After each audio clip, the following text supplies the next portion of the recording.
صحبت نکن موشه عزیزم.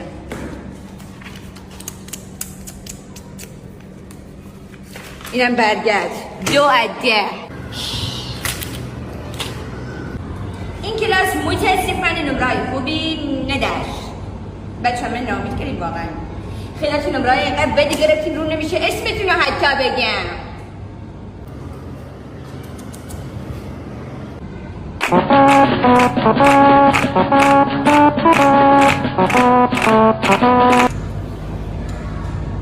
خانم میتونم برم دستشویی؟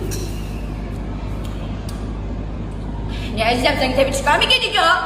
خانم نوروزی خوشمزگیه قرمه سبزی به روغن زیادش کرده. عزیزم یه لمیره بگم